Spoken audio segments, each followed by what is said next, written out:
Une question que les gens me posent souvent, c'est celle-ci. J'aimerais tellement ça méditer, mais je suis tellement anxieux.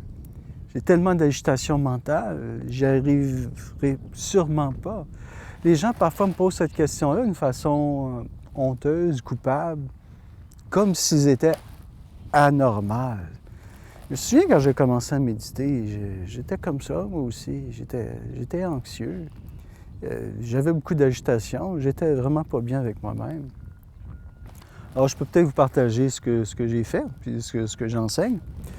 Eh bien, dans un premier temps, je crois que c'est fondamental de définir ce qu'est la méditation. Hein? Alors, on médite pour toucher, rejoindre notre dimension spirituelle, le vrai moi. Nous avons un faux moi qu'on appelle un ego et nous avons un vrai moi qui est céleste et spirituel. Lorsqu'on médite, on veut rejoindre ce vrai moi qui est ancré dans le cœur. Donc, pour diminuer l'agitation et l'anxiété, la première chose, c'est trouver un point d'ancrage en soi. Rejoindre ce point d'ancrage et s'y sentir bien. Alors, ce que vous pouvez faire, vous faites comme une espèce de balayage intérieur avec votre attention. Un balayage qui est autour du cœur. Et dans votre balayage, à un moment donné, vous allez trouver un point de contact où vous vous sentez bien, où vous ressentez que votre respiration change. C'est là qu'il faut être. Hein? Vous avez donc trouvé le point de contact avec votre moi véritable. Hein? Donc, je me répète, définir la méditation, qui est une pratique spirituelle où vous entrez en contact avec votre moi véritable, et trouver ce lieu où vous vous sentez bien intérieurement.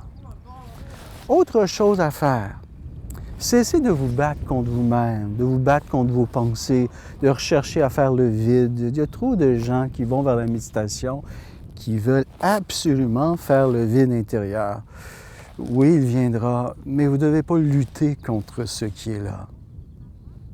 Quand vous luttez contre ce qui est là, justement, cette agitation, cette anxiété, ces pensées-là vont perdurer, persister, vont augmenter en puissance. Alors que faire? S'abandonner. Laisser ces pensées être et défiler à l'intérieur de soi. Laisser cette émotion être, la ressentir et la laisser glisser à l'intérieur de soi. Méditer, ce n'est pas un combat, ce n'est pas une lutte, c'est plutôt un acte d'abandon à ce qui est le plus pur, à ce qui est le plus grand, à ce qui est le plus paisible en soi. Voyez-vous?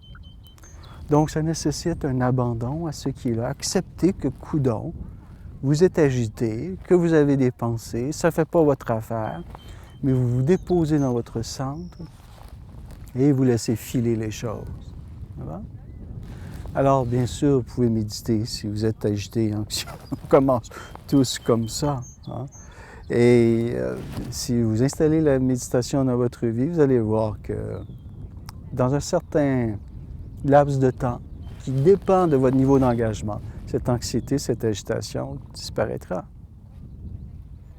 Ça aussi, on s'en reparle. Hein? Le sujet n'est pas clos du tout. Bonne chance. À bientôt.